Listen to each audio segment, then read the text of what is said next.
Once again, welcome everyone. I'm honored to be moderating this important conversation on AI, gender bias, and open knowledge. As AI continues to shape how we access and process information, we must ask, whose voices are being amplified and whose are being left behind? AI is only as good as the data it learns from. Recently, I read a post on LinkedIn by one Gayatri Tatinada, where she prompted ChatGPT to generate an image of an accomplished scientist doing research in quantum computing and has published a recent article in Nature. She also went ahead and prompted it to generate an image of a busy person shopping for clothes and shoes in the middle of the day in the streets of New York. You can guess your answer. One Kumar also tried for a doctor image and got the response as male, and for a nurse image as female. If the data is incomplete, biased, or reflects systemic inequities, AI will reinforce those same biases. Wikimedia, one of the largest knowledge repositories, is a major training source for AI. Yet, only about slightly above 20% of biographies on Wikipedia are women and non-binary communities. This is not an isolated case, but the case for most open knowledge platforms. This is also the case where knowledge from Global South is vastly underrepresented. What does this mean? This means AI tools are learning from an already skewed dataset, one that does not fully reflect the diversity of human knowledge. This lack of representation isn't just an academic issue, it has real consequences. It is neither a political issue. AI-powered search engines, digital assistants, and even policy-making tools rely on this incomplete data, leading to gendered misinformation, exclusion, and bias in decision-making. When women's knowledge and histories are underrepresented, their contributions are less visible, and this affects everything from journalism to governance, from education to job opportunities.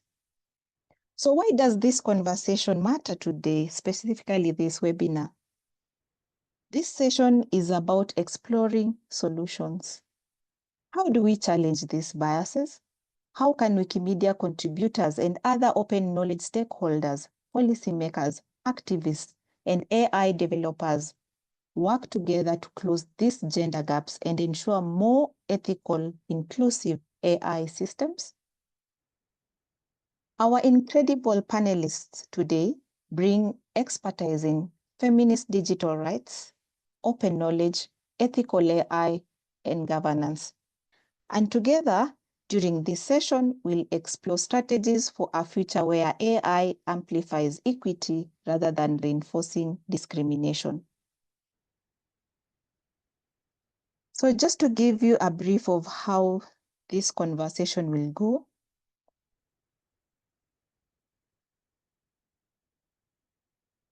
I've already given the opening and context setting.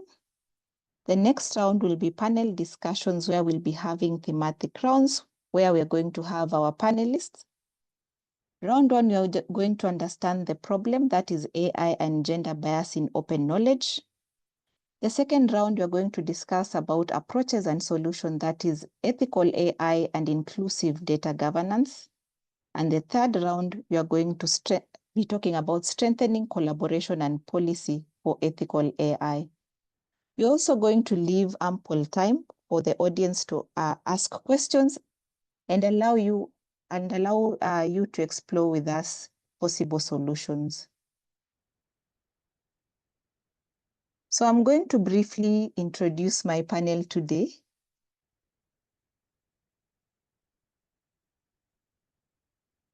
I'll be serving as the moderator of this session, and I work as the gender lead WMF.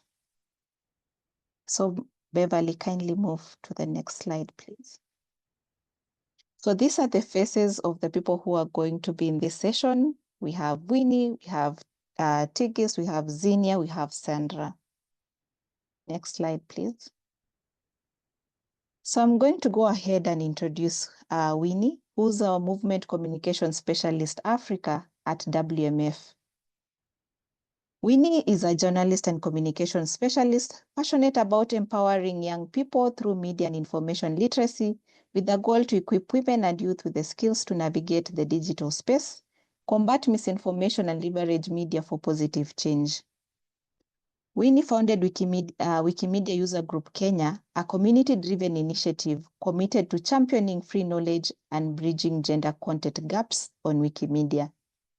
And may I also add that it is an all-female team.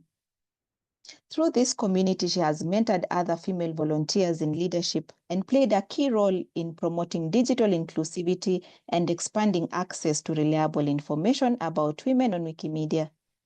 She was the recipient of Zuri Awards 2019 and Youth of the Year 2020, Media Advocate Top 35 Under 35 Awards by Youth Agenda. Her work continues to inspire and drive impactful conversations on media literacy, digital equity, and the power of information in shaping policies. Welcome, Winnie. Kindly just unmute and wave. Thank you for having me, Bridget. Looking forward to this insightful conversation. A pleasure to have you. Next slide, please.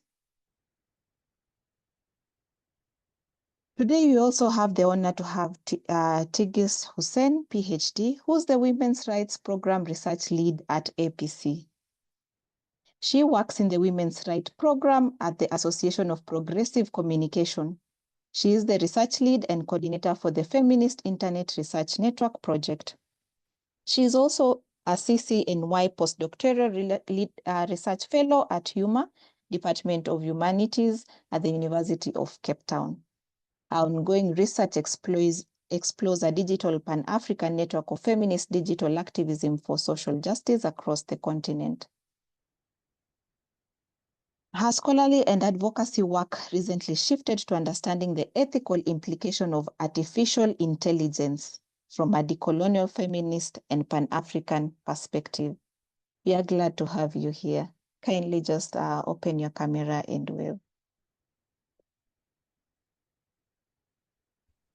Hello, everyone. Thank you for having me. And thank you, Bridget, for all the work behind. And I'm very grateful to be here. A pleasure to have you. Next slide, please. We also have Zinnia, who's the Data and Technology Director at Data Pop Alliance. She is an actuary from UNAM and holds a master's degree in mathematical science from the same university and a master's degree in applied mathematics from Rennes in France.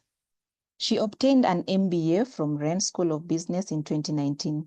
Currently, she's the Data, Technology and Innovation Director at Data Pop Alliance, a non-profit organization where she conducts research on the use of data and computational methods in the human development sector, as well as research on the ethical, decolonizing, and inclusive use of non-traditional data, mainly in the design and creation of artificial intelligence systems. She was the co-founder of Braze Data Research Network in Brittany, fellow of Consejo National University of Science and Technology in Mexico, and fellow of the French Tech in France. Her work has been awarded by Garcia Robles Foundation in Mexico, the ESRC Impact Acceleration Accounts of the University of Surrey in UK, and she's listed the Brilliant Women in AI Ethics. She has worked with different UN agencies and international development agencies, mainly in LATAM, Sub-Saharan Africa, and Middle East. We are glad to have you here. Kindly open your camera and wave. Thank you, Brigitte, for the invitation. Very happy to join this panel. It's a pleasure to have you. Next slide, please. Finally, we have Sandra, who's the Executive Director of Women of Uganda Network, where she champions the integration of gender perspective in digital rights and ICT-related policies. She's a gender and ICT researcher, policy analyst, writer, and Wikimedian. Sandra is an outspoken and energetic woman, human rights defender, who advocates for the integration of gender perspective in ICT policy and analyzing threats to free expression in Africa, introduced by regulatory initiatives and was recognized by Defenders as the Human Rights Defender of the Month in February 2021. Notably, she contributed to the book Technology, Domestic and Family Violence, Victimization, Perpetration, and Responses in 2002. She is a Global Voices contributor, Impactor magazine contributor, a former associate editor at Directory of Open Access Journals, a 2020 Journal Global Network Initiative Internews Fellow, and a 2021 Optima Data-Driven Activism Fellow, where she researched the impact of internet shutdowns on women. She was selected as one of the 40 fellows for the class of 2021 virtual edition of the African School on Internet Governance. Sandra leads efforts to advance data justice research and practices in Uganda, engaging policy makers, developers, and marginalized groups such as women and persons with disabilities. We are glad to have you, Sandra. Kindly wave. Thank you, Bridget. Hi, everyone. Happy to be here and looking forward to the discussion. Thank you. Thank you so much. Probably most of us are asking, why is it an all-female panel? For us, we felt that, we are talking about the biases and the gaps, and we felt like, why not hear from the horse's mouth and not from any other person? So I'm really excited to have, a panel with wealth of experience, and I'm also happy for you to join us.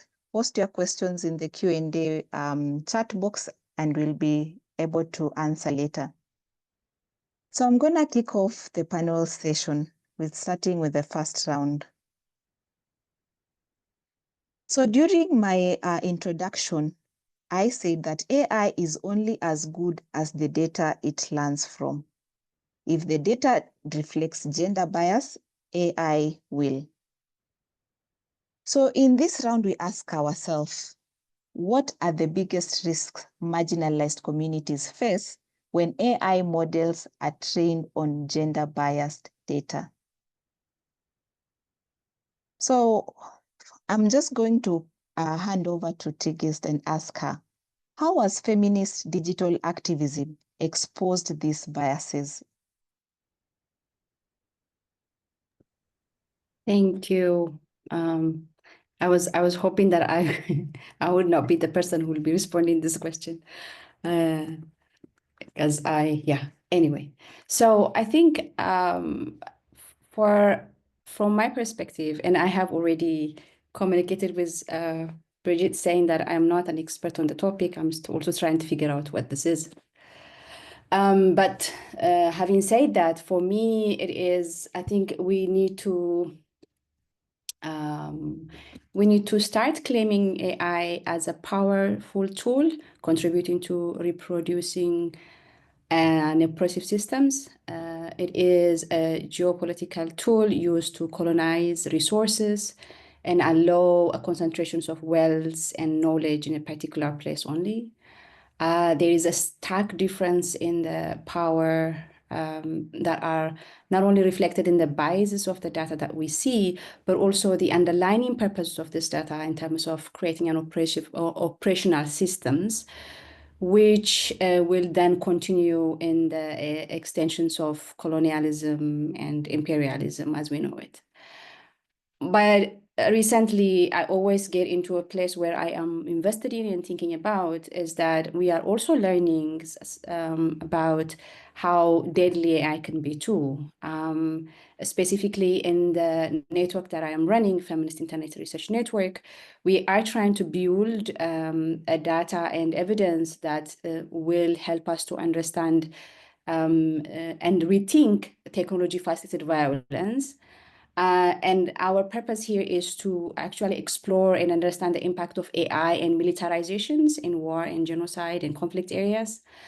And the argument that we are trying to make here is that I think the ways in which we have been understanding and exploring, critiquing, and making knowledge around AI might be much more centered around social media and internet conversations. And I think that in itself is very limiting. And as part of looking for a solution, we have to invest our time and energy to understanding what the problem or what this is around. And to do that means then we kind of have to be courageous enough and, expand the areas where we look at or experiment or think about AI. And then that would give us a much more nuanced understanding of what AI itself is and what we are looking at. And this is not only around the critics of it and the danger of it, but also what the opportunities that it can provide. And to even understand that, I think we should start trying to expand the areas of places that we see or interact with AI. Yeah, let me stop here and I'll come in later.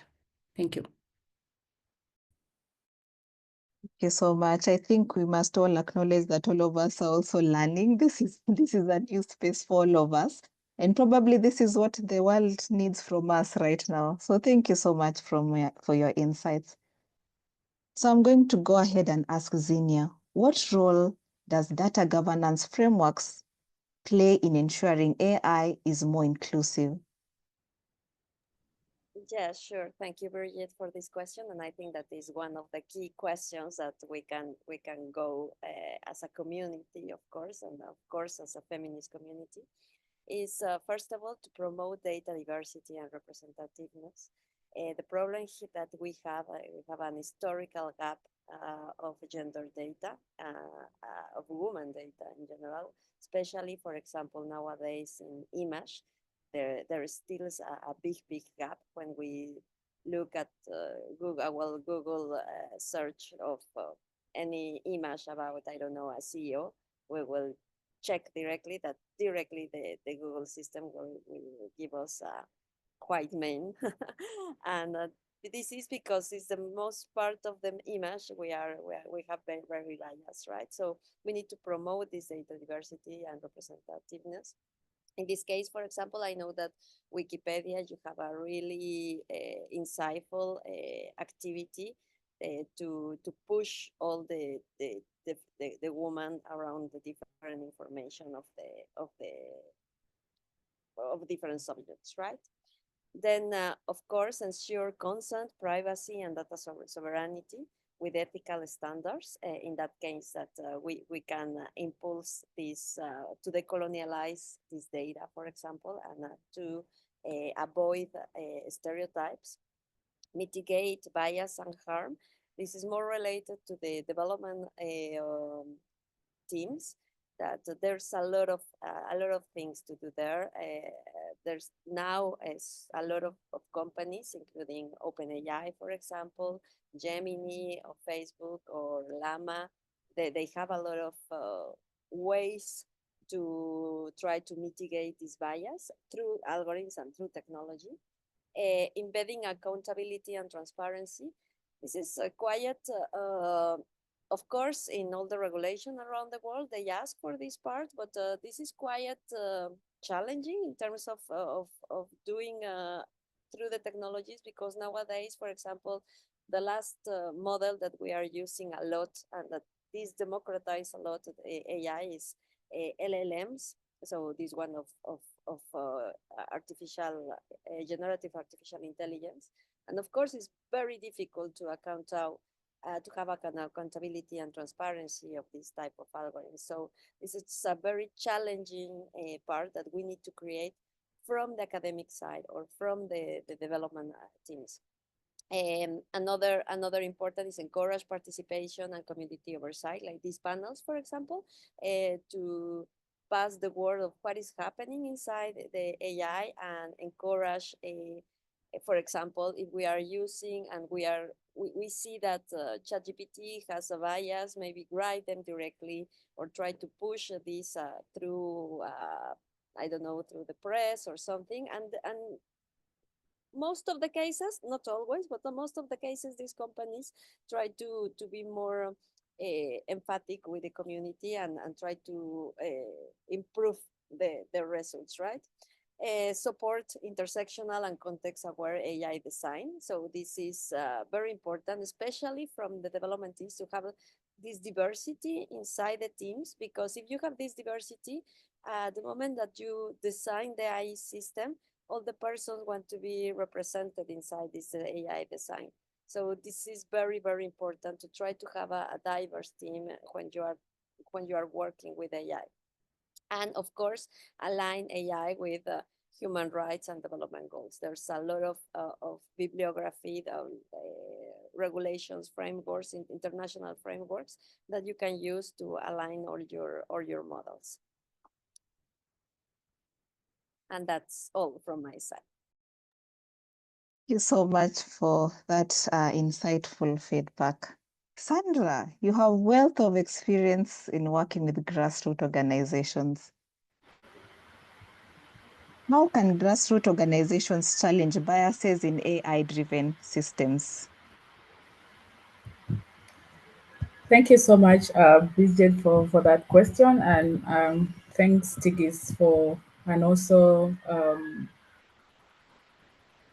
is it Zinai, for laying some of the context in regards to some of the issues around AI, like data sovereignty and also intersexuality and context, which was very, very key.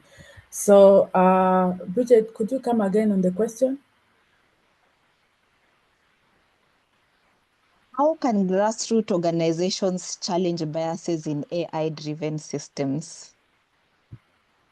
Okay, so I think one of the ways that grassroots organizations can be able to challenge issues around AI biases, I think one way it's organizations such as HoopNet that has also been playing a crucial role in being able to dismantle AI biases, especially through research. So what we have been able to do is one, also being able to advocate for ethical AI policies. And this is through some of the work we have been doing, such as through the data justice research and practices that we did in 2022.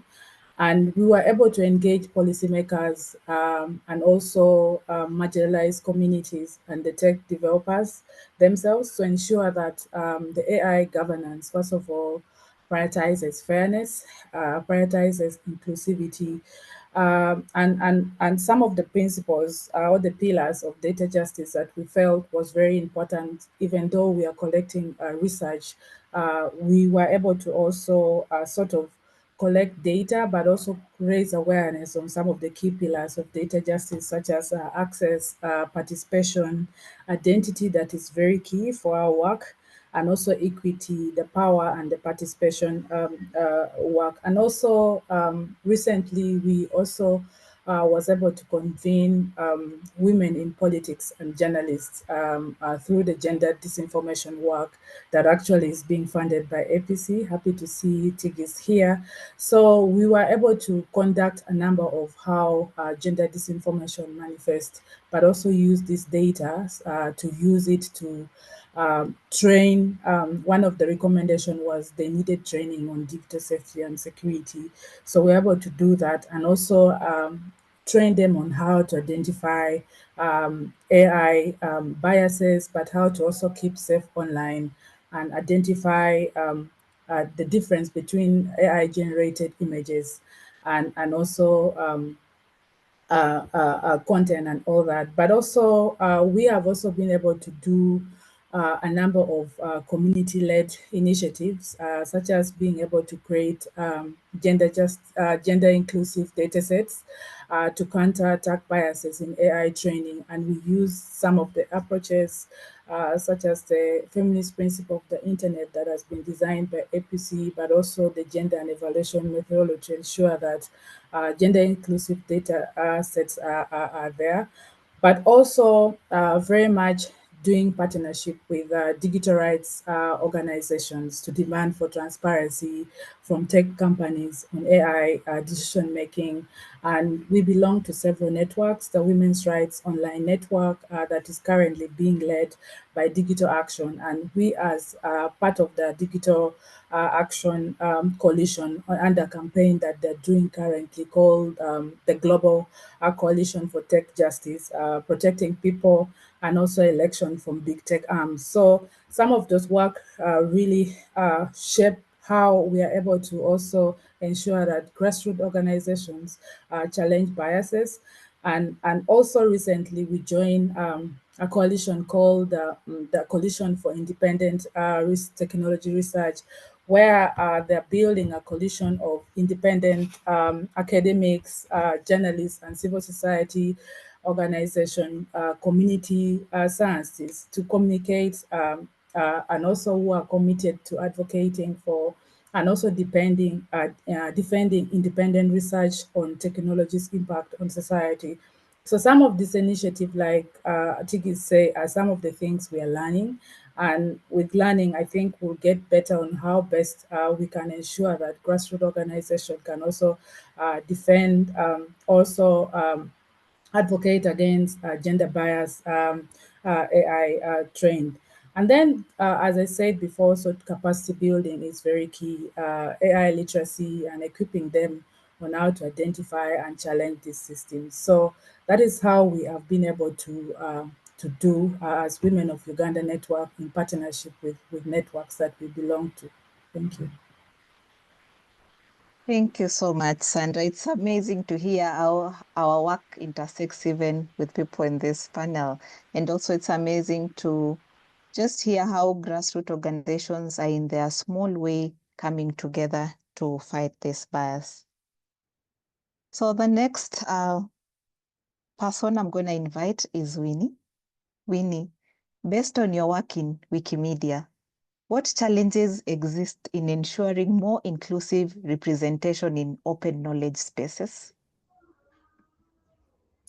Thank you, Bridget.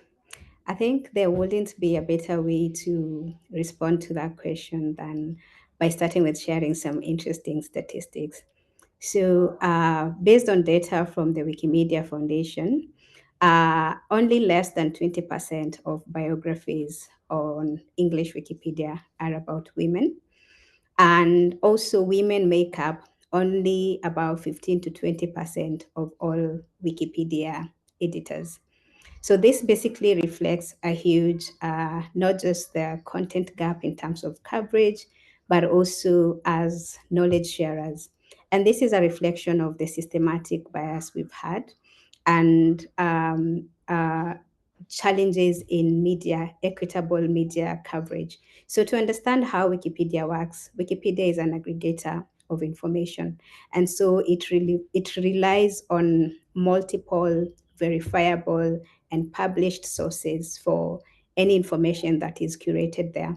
So what we've seen as the challenge towards this lower percentage of women coverage is that women are not properly or adequately covered in the media. And this makes it difficult for content about women to meet Wikipedia policies such as the notability criteria, which requires for a person, a subject that is being covered on Wikipedia, especially if they are a living person, to be notable. This means they have to be widely reported by multiple sources.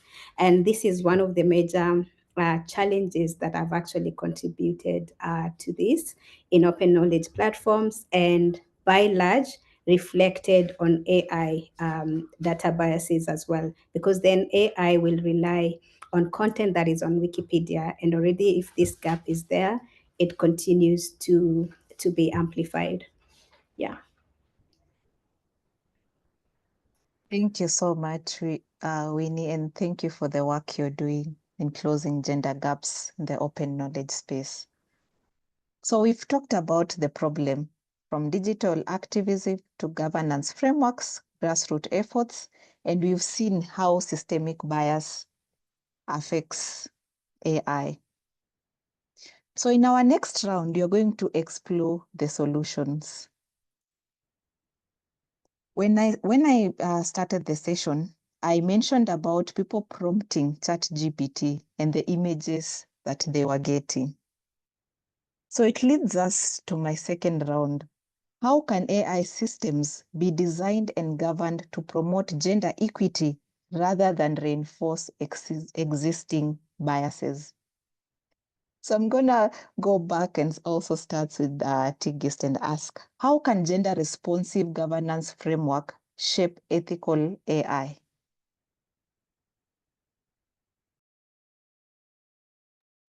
Thank you, Bridget, for that question. So I think my thinking around that is, I'm also saying my thinking because it's not only mine, it's actually a team effort. A colleague of mine, her name is Seren, she's also from Malaysia. She's actually sitting and listening to the conversation. We've been discussing about these questions together and then trying to think about what to come up with. So in many ways, it's a collective effect. So I would say our position in this is, I don't think more data is the solution to address bias issues that we are experiencing. I think we still need to reassess AI systems completely. This means then questioning, similar to Winnie has just told us earlier, in the same way Sandra did, whose data are collected and how and who is excluded in that kind of collections, what kind of language is included and excluded, what is the data that is being collected and where is it being analyzed. How are we processing the data system that we have analyzed? To what extent did we apply ethical conduct in the ways in which we did the research or the data collection? And then when it gets to design part, who's designing the algorithm and for whom it's being designed for? What are the operating systems around, the questions of gender, race, class, ethnicity, and global south and global north conversations and ability, all those kind of conversations need to be taken into consideration so that we can preempt what it can reinforce, and then we can actually do a work of, proactive engagement with the technology. And then this leads me to the next thing, that the next component of the conversation that I've been thinking. Like I said, I'm also trying to think about the AI system right now, and specifically as one of my projects it's that, for instance, these are important questions to ask, but also for me, one thing that I've been thinking about is in terms of leverage. So as an African, everything about Africa concerns me. And imagining an African technology on AI, and what does it entail? And then how can it effectively translate our values, humanity, our ethics into AI technologies?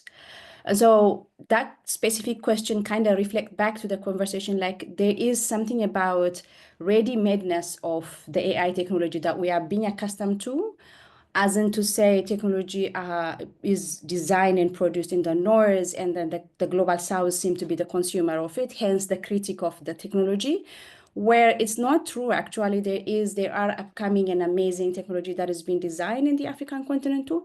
But the question that we could ask is, whatever AI we are developing, does it really inform itself within the context of African values, ethics, and humanity and constructions of our philosophy, or does it actually pay attention to what has been produced before, and hence we are reproducing the same kind of power structure? So when it comes to thinking about AI as a solution, then the question is, does it look like us? Are we doing something about it? Or we are at the receiving end, and then we are yet again critiquing what is being missing, and then end up with the entrapment of inclusion kind of conversations, which can be very exhausting because they are not giving you an imaginations of a future, rather than giving you a protective future that you are up against something that you don't even try to understand. So for me, then the reverse conversation would be not only the reassessment of AI, but also trying to think about who's doing what, and then what kind of ethical conversation is going on within our continent, for example. I'm just putting it to Africa because I'm here.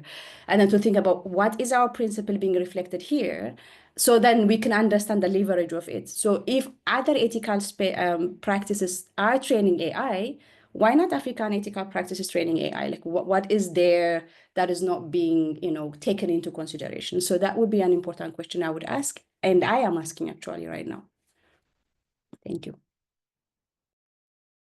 Thank you so much. I think you've also left me with, more questions, more bugging questions, to think about. And I'd really like to encourage our participants to also ponder on the questions that you've just put before us and keep the conversation going. So Zinia, something that, has stuck in my mind from what our guest has said is that more data is not the solution. So I'm going to pose the question to you. How do we ensure AI-driven data collection actively corrects historical biases? Yes, this is an important question, and I think one of the most important to create AI systems. So the big idea is to create high quality data sets, right? So how we can create that. Sometimes we don't have the data, so sometimes we need to build this data from scratch. If you build this data or you collect this data from scratch, of course, you can take into account in the design an intersectional approach and a gender approach. But sometimes you have data, for example, talking about big data. You have a lot of big data around and you can use it. The problem is that in general, this big data is biased. And how you can use this data and to help you to build your AI system. A lot of work from academy through impact work directly with national statistics institutes. The idea of the first biggest step is to measure the bias of this data. So how you can measure the bias is comparing this data with the data of your statistical institutes. That is you have protocols to create these databases. So when you measure the bias that you have, in that case you can correct this bias, and in that case you can build a high quality data set. Then sometimes in some cases where you are talking about a specific use cases, you don't have exactly the type of measure, how you can measure this bias. For example, underrepresentation or under measuring violence against women. This is very, very hard because you don't have the real answer, and sometimes you don't know exactly what is happening. So in that case, the idea is to diversify the design of collection data, or to improve this database with a diverse team and with a community that knows exactly what they are talking about. Of course, this part of you need to integrate gender equity into governance and regulation, that you have a kind of a checklist that, okay, if you need to use this database needs to be this, and you have this database. Embed fairness and accountability in the AI cycle. So implement bias mitigation tools automatically, accountability mechanism, and continuous monitoring this gender bias. Again, ensure transparency and explainability, and public engagement of different type of communities like this one, and align an AI broader gender equity goals with international frameworks. There, again, you have a lot of information about how to reduce this type of bias. So yes, I think that we have a lot of work to do there. We definitely have a lot of work to do there, but just to quote you mentioned that we need a diverse team with a community that knows what they are doing. So I'm going to pose the next question to you, Sandra.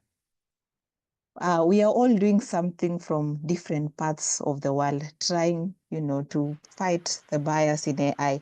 But how can policymakers and digital rights advocates collaborate more collaborate for more inclusive AI regulations? Okay, thank you for the question, and thank you for the previous speakers for sharing. I think what we see that is very important, especially to ensure that policymakers and digital rights advocates collaborate for inclusive AI governance. One has been the multi-stakeholders engagement, whereby policymakers, civil society groups, and also the digital rights advocates must work together to shape AI governance that center specifically on gender equity. And this involves, of course, being able to engage feminist and also LGBTQ plus organizations in AI policy discussions, especially to ensure that grassroots feminist organizations, digital rights advocates, and also the queer activists are involved. And our research, as has been shared, and shows that women and also the LGBT plus voices are often excluded, especially in tech policy discussion. And this leads to bias regulations when they are not involved.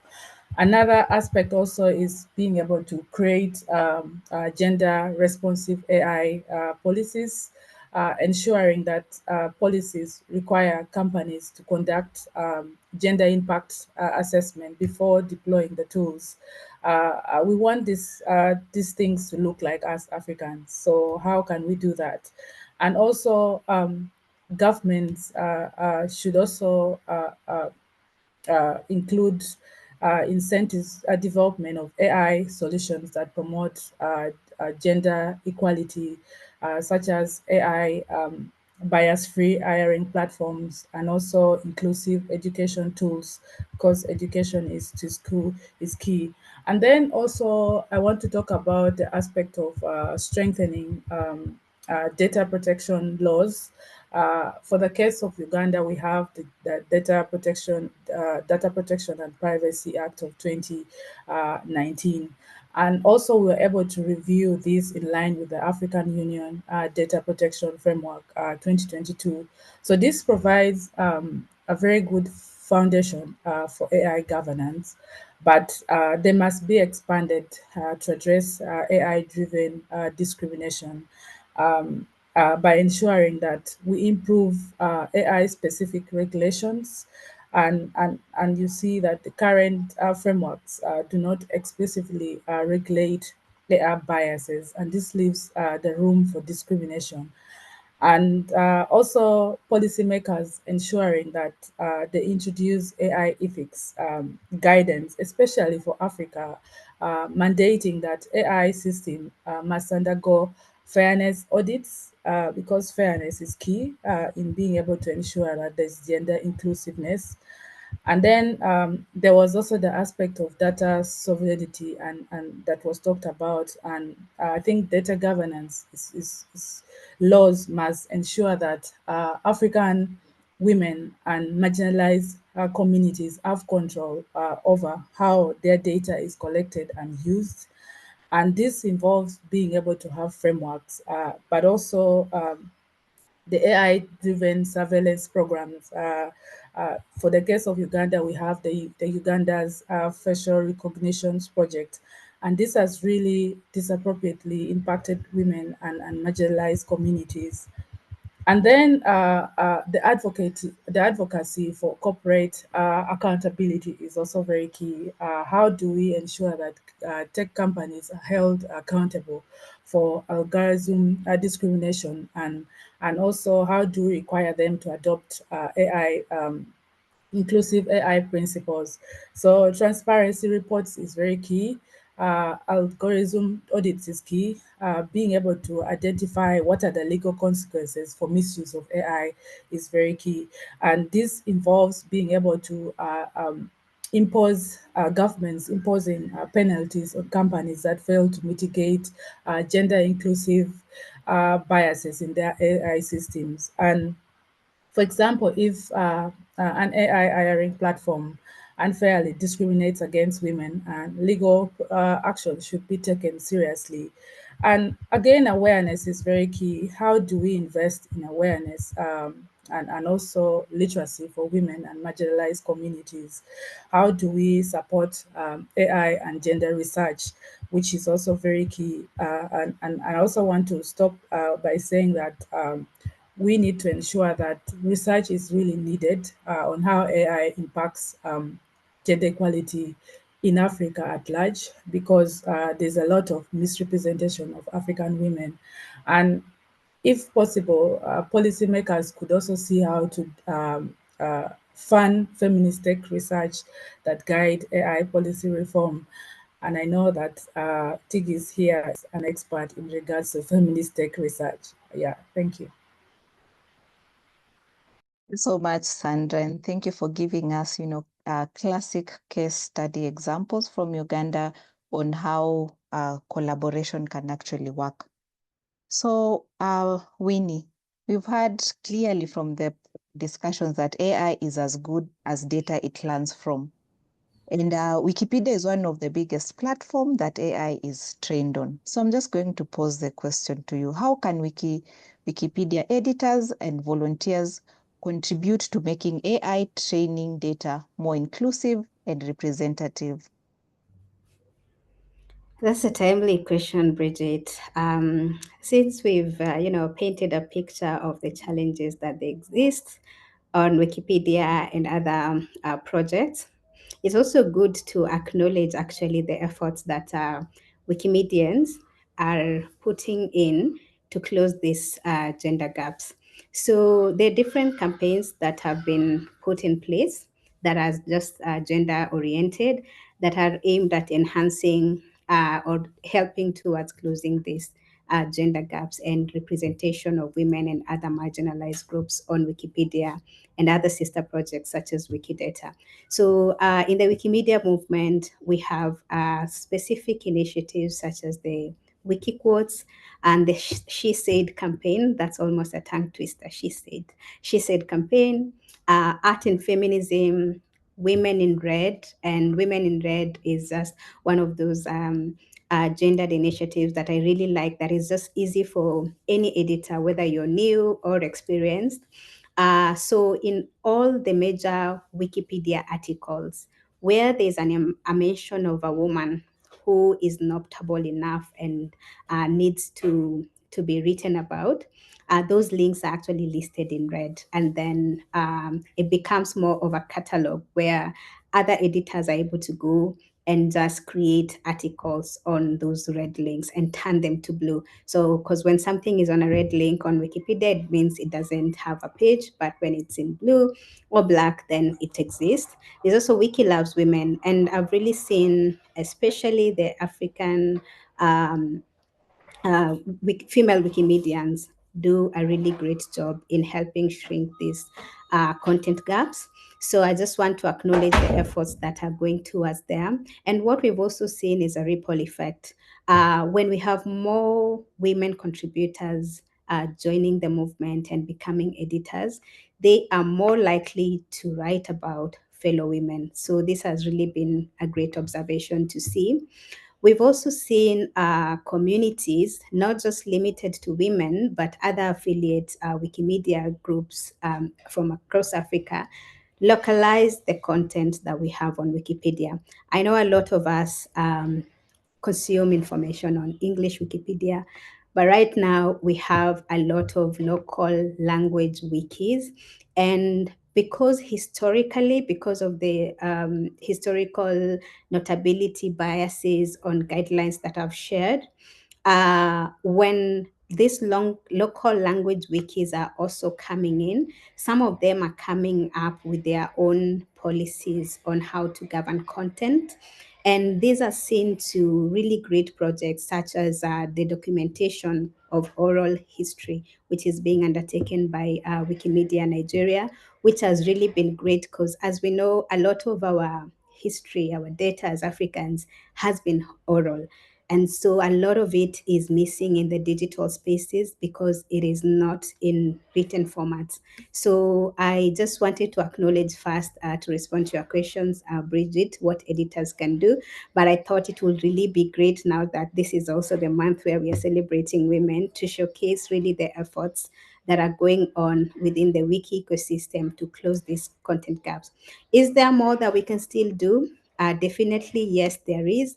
And some of the recommendation, also speaking as a journalist myself, is there needs to be a very close collaboration and relationships between free knowledge champions and the media stakeholders, so that when journalists understand really the role that they play in powering digital spaces with information and shrinking these content gaps, they are able then to this is able to be reflected on how women are covered in the newsroom, and not just documenting basically or even giving profiling women, but it's also how they are seen, or rather how they are portrayed.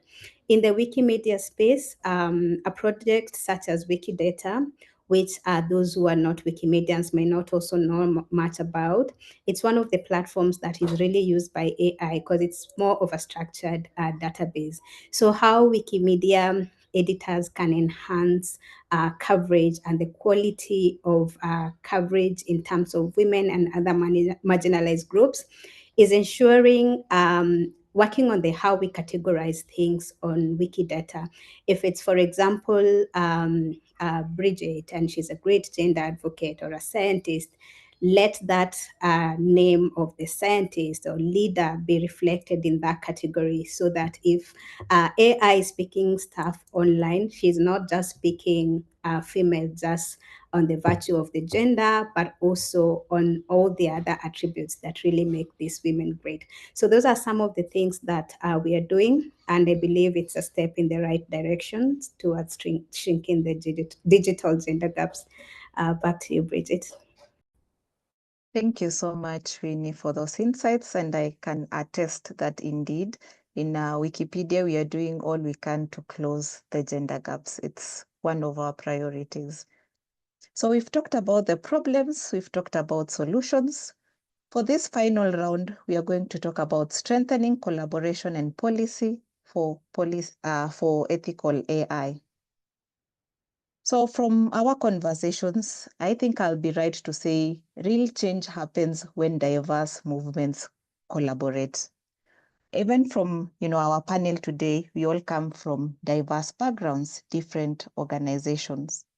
So in this final round, we'll explore briefly how open knowledge initiatives, feminist digital rights movements, and policymakers can work together to shape AI. And this brings me to my next question.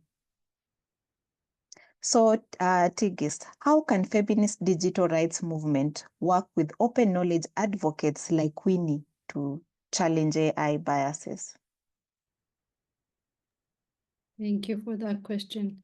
So, as a feminist digital rights movement, the sector itself, I think there has been an amazing amount of work that has been done over 2 decades that has been showing us different, forms of, specifically around online gender-based violence and what inclusion and exclusion looks like, what is needed, what kind of internet or what kind of technology that we need to find ourselves with. And I think there needs to be some interconnectionness between these sectors together so that we could come into a collaborative space where we don't waste efforts that has already been done. And then also we work together in the sense of creating more solution in a faster way. So that's one thing, like to become a very interconnected in our work and then to kind of get the pieces together. And then from our side, I think it has been and continue to be advocating for women and girls and LGBTIQ communities to take in position in tech and decision-making spaces, to empower communities to imagine and develop their own tools. Or at the same time also learn about the coming tools and then secure themselves or capacitate themselves in the ways in which they want to engage with technology. So that's a bigger component. And I think Sandra has spoken about it with the first question around capacity building and how interesting and how impactful it is to actually invest at the grassroots level with capacity building of communities. So that's part of the component. And then the other side is we now that we know for sure that we can't exist without AI, then I think it is time that we start advocating for developers and who are invested in social justice, who are invested in feminist understanding of ethics, who are invested in equality, and ethical conducts and care for collectives and communities. So we kind of have to start thinking about who are these people, what are the organizations, how do we bring them in our communities and collectives, and how do we work together in that sense. So I think that needs to start now, and we need to start talking. I think people have been doing this work too. Maybe we've been very cynical and skeptical, and I think it's about time to think about it carefully.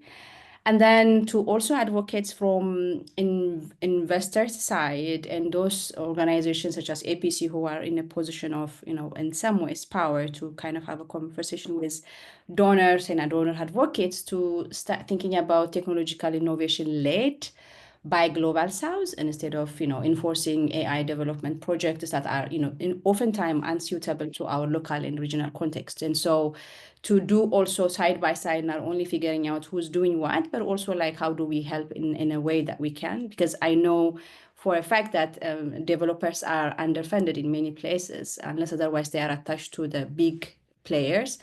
And so that needs to work. And I think it's part of the movement building in that sense, because the more we are equipped, the more we can be standing strong. And lastly, what I wanted to say, and which I want to come back to my home, that is the network, Feminist Internet Research. What we've been doing for the past 8 years is trying to think about what kind of a technology do we want? And then we've been saying we want a feminist internet, we want a feminist technology. And then the question is like, how do we actually build towards that? And then the way we've been doing is that doing much more research on different Global South regions like Latin America, MENA region, Asia, Africa, and to start thinking about like how do we make sense of the existing technologies and how do we envision a feminist future amongst ourselves. And I am hoping, and then also in some ways advertising that please look out for our upcoming edition by end of this month, and also our upcoming report by 10 amazing feminist researchers on technology facilitated gender-based violence. And I'm mentioning this not only to promote our work, but also to say that our advocacy should also go hand in hand with really evidence building, archiving, and then working around issues. So we have to know the data that we are referring to, not always with the reaction of the data is being used this way and that way, but rather actually to know what the data is saying and what kind of data that we can actually contribute to the sector itself. So yeah, I want to stop here, but thank you very much for the questions.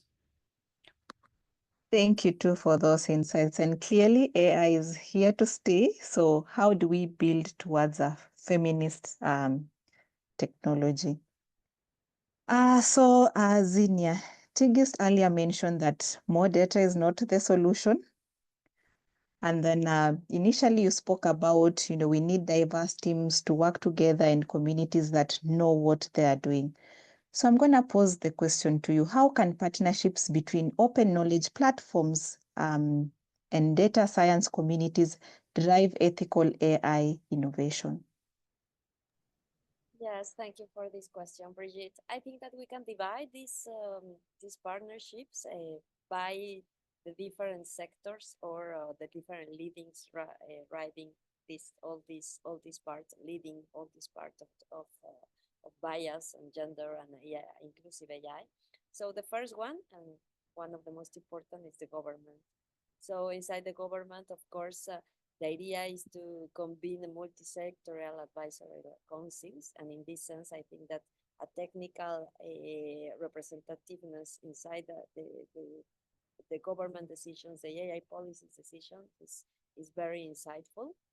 because that I saw in general around the world is that these public policies related to AI are created from the part of making the decision makers, right? And sometimes this is not translated to a technical perspective, or they are asking things that they are not possible. So sometimes it's a kind of that we have two different teams and they are not talking between them. So this is very, very important that the government include technical teams to do these policies, right?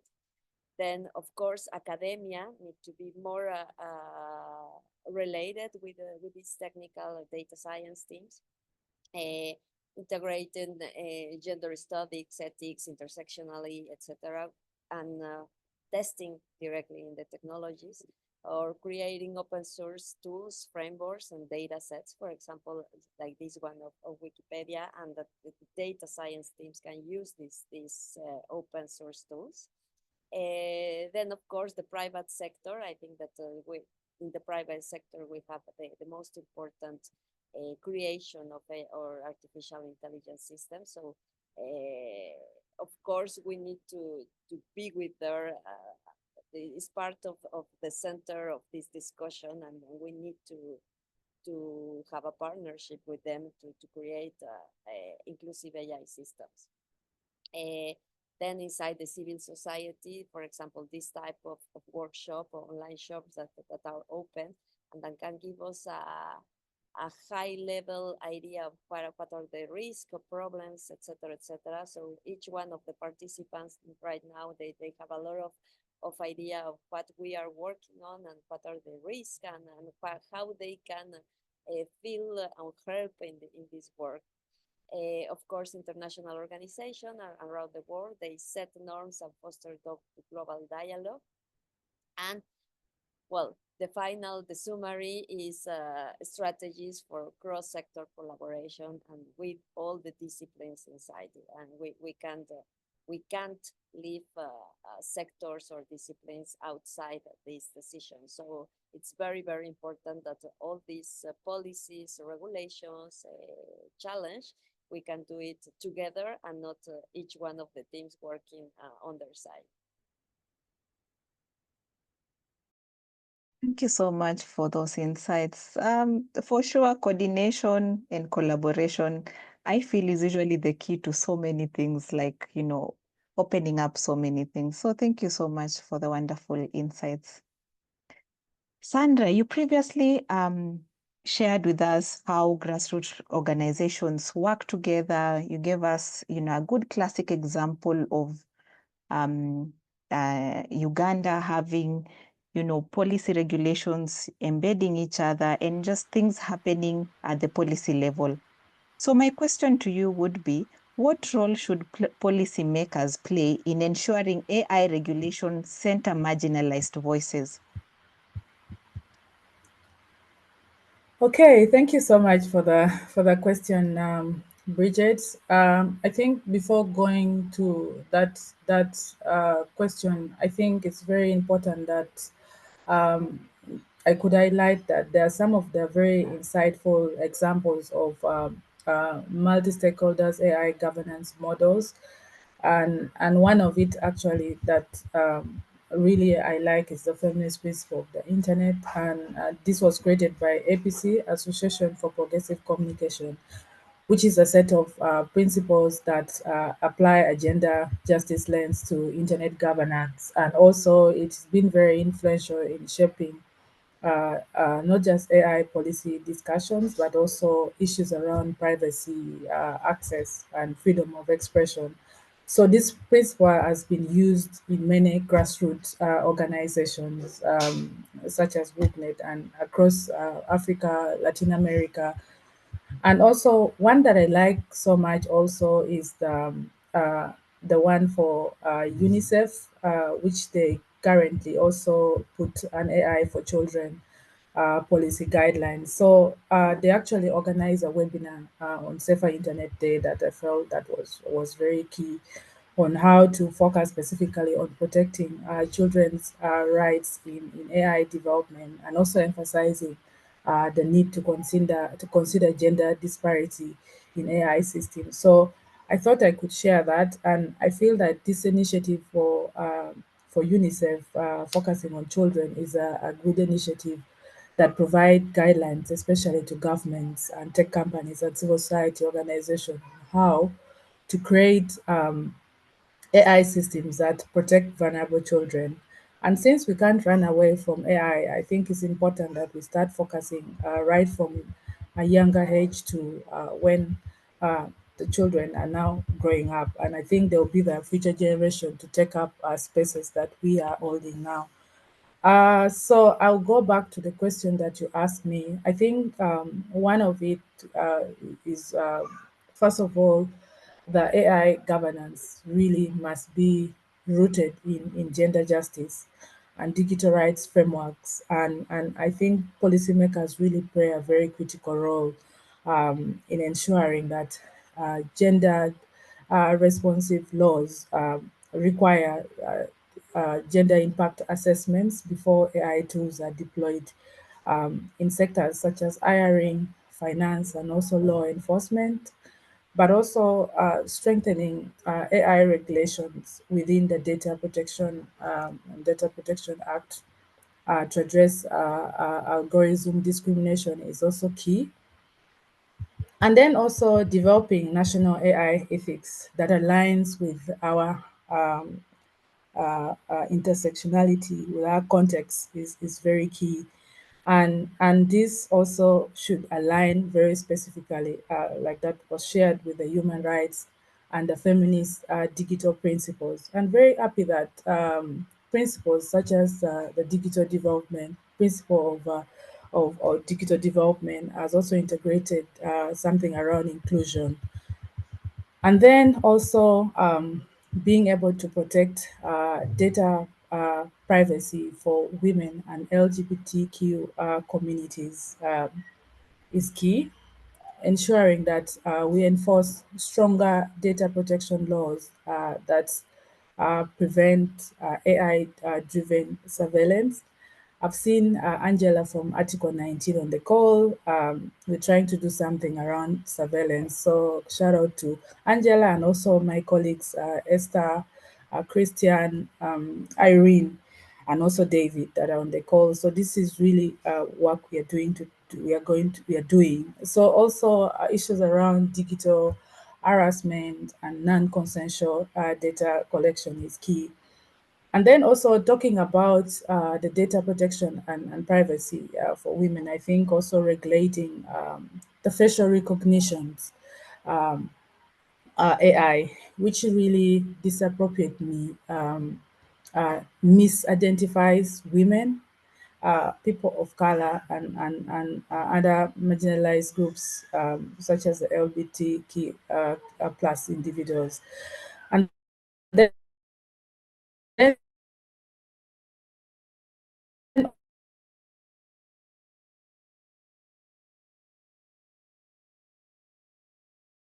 by AI powered surveillance tool. And then being able to mandate AI transparency and accountability shared by the previous speakers. So requiring that tech companies publish bias audit reports, disclose also how AI decisions impact gender equality or equity is key. And I think this involves collaboration. We can't do this alone. We need to collaborate with organizations such as Wikimedia Foundation that is also doing amazing work on Wikimedia policy work, and also being able to implement stronger penalties, especially for companies. I know they're powerful, but we can do this again through collaboration, ensuring that the AI systems being deployed reinforce gender discrimination, and also establishing some of the independent oversight bodies that involve specifically civil society organizations with the power to be able to investigate AI-related discrimination compliance that have been targeted, especially on marginalized communities is very key. So I think with that, I think still a lot of awareness is very key in being able to invest in digital literacy, starting with the children, and then the marginalized communities, the women, um, uh, women, Black African women, and also marginalized communities, equipping them with how to challenge the AI biases is very important. Thank you. Thank you so much, Sandra. Indeed, awareness, awareness, awareness until we get it right. Thank you so much for that in-depth elaboration. And finally, Winnie, as a journalist and an open knowledge advocate, how do we promote more equitable storytelling? Thank you, Bridget. Indeed, I echo what my fellow panelists have really emphasized on collaboration for AI governance. When it comes to the collaboration, particularly between the media and free knowledge advocates, one of the biggest role or room that we can play is by championing media and information literacy. I like to say that what you don't know cannot help you. And as you know, the conversations around AI comes into the picture, it should also not be lost on us on the moment this conversation is coming in. It's also coming in at a time when there's already a lot of digital literacy gaps in our populations, especially here in Africa. And so, as you Kenyans, we like to say, the syllabus keeps moving very fast. And so, it's really important for us as knowledge sharers to really take this upon ourselves to empower our community to understand what is this AI even, because that knowledge is not really there. And this will really be instrumental for bringing up communities who have an understanding on AI bias and misinformation and how to flag them. And we can do this through different forums, such as, coming up with educational campaigns that can be done even at the school levels, at the community level, workshops, and also collaborating with other stakeholders in the civil society organizations. To close in, I would also like to celebrate. I see powerful Wikimedians also in this room today who are contributing greatly to closing these gender gaps. And I see Ruby from Ghana, I see Nanor, I see Chuno, and I also see you, Sandra, even though you're wearing a different hat here. And it's thanks to women like you that Wikimedians are doing the work that we are doing in closing these content gender gaps. Thank you. Back to you, Bridget. Thank you so much, Winnie. And indeed, we celebrate everyone who's working towards closing the gender gaps.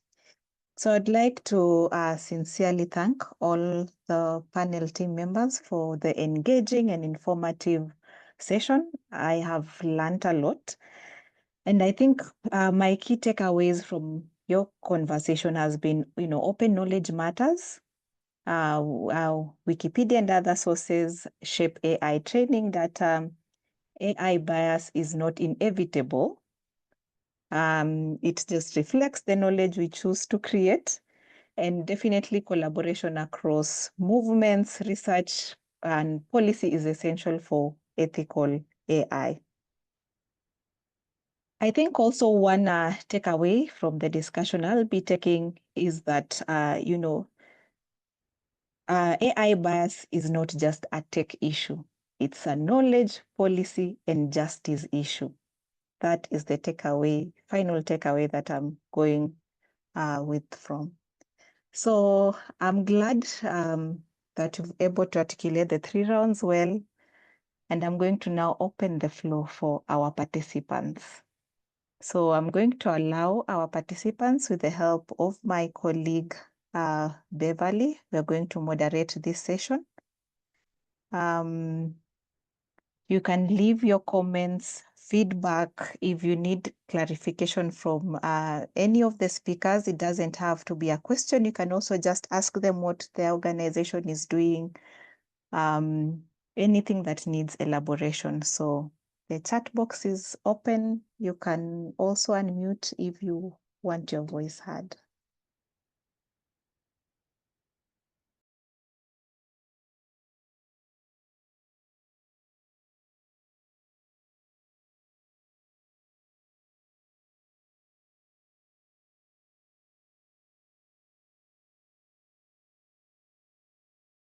Feel free to raise your hand or leave a question or comment in the chat box.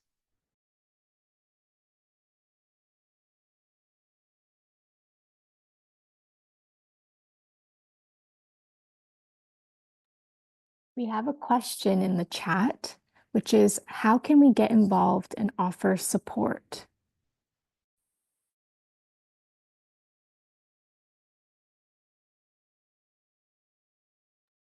So this is an open question for the four of us in this screen. So anyone who's comfortable to handle that can unmute.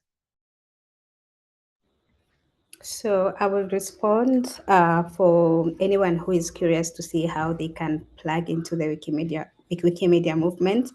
We have communities almost in all parts of the region in Africa and beyond. So you could join a local community based in the country that you're in, or you could just that's one of the best ways to integrate into the community. Or you could also plug in into the Wikimedia projects that you like to contribute to.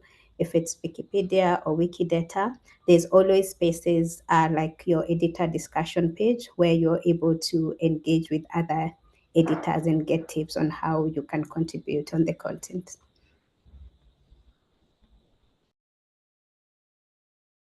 Thank you so much, Winnie. Maybe I can add one thing for Go the ahead. how can we be involved? I think if from where I'm seated, if you are a writer, please do write for genderit.org. I will leave the link here.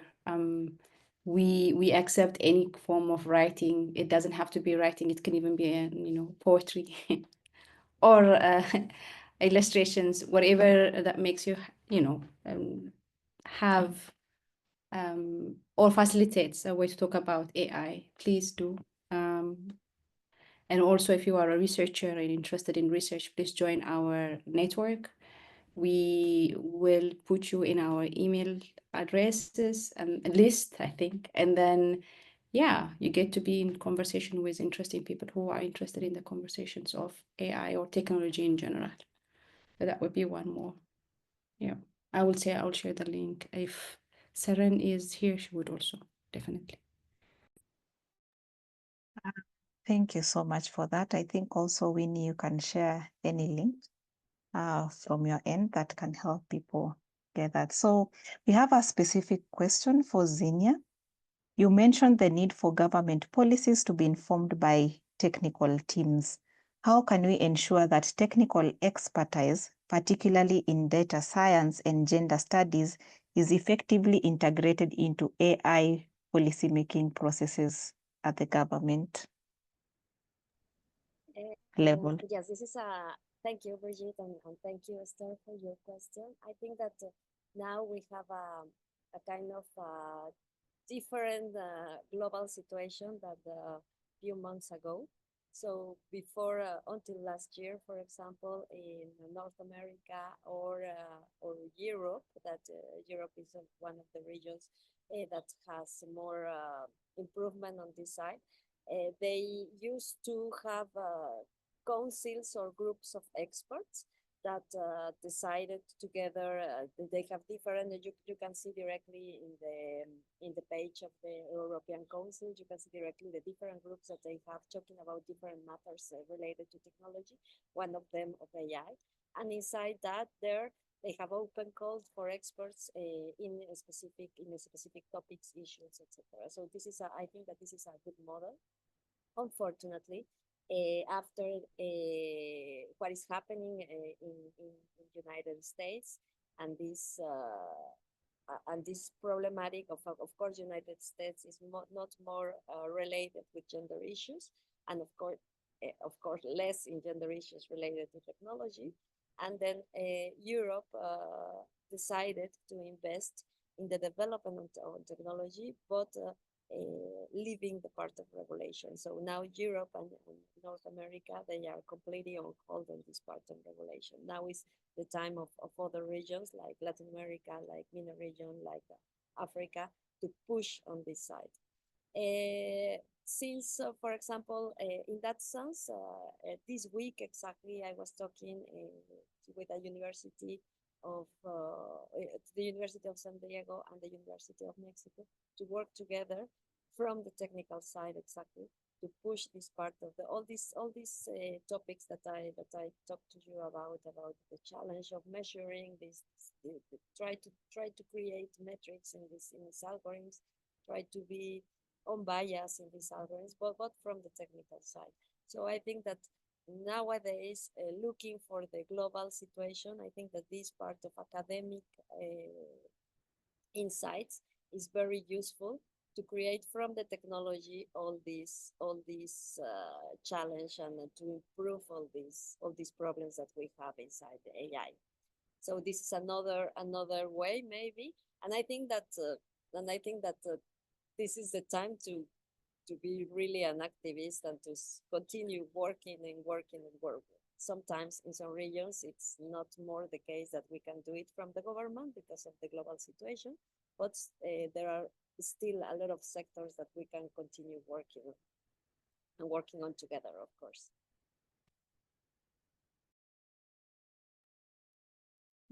Thank you for that elaborative response.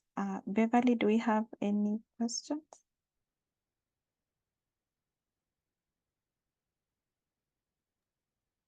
No, I think that's it. Maybe we can leave 1 more minute for any last comments, questions, feedback.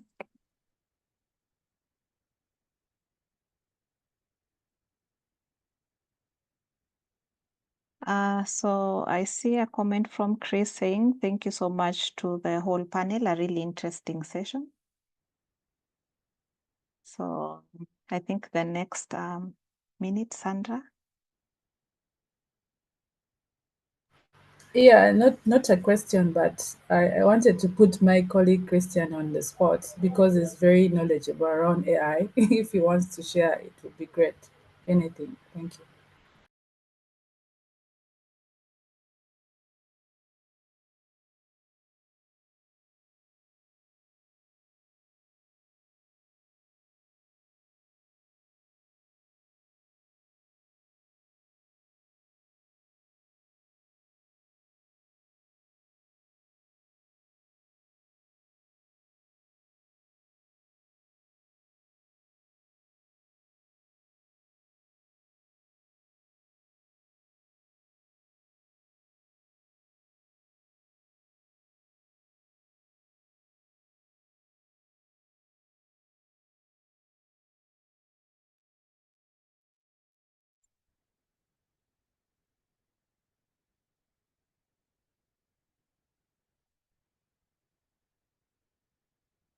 So I think in the chat they've just said thank you also. So Sandra is not hoping to that call. So I think we don't have any further questions from the chat. I can just see participants appreciating your views, the information also that you've given. And I'd also like to extend my gratitude as well. This has been a very engaging and insightful session that I also feel that should be a series, bring in different people, different perspectives, and, see how to amplify this. So for the few remaining minutes, I think what I can say is the next steps would be like, if you're a policymaker, advocate for gender responsive AI regulations. If you're a researcher, explore ways to integrate feminist digital activism into AI ethics. And if you're in the Wikimedia space and other open knowledge platforms, contribute to diversifying content so AI reflects more perspectives.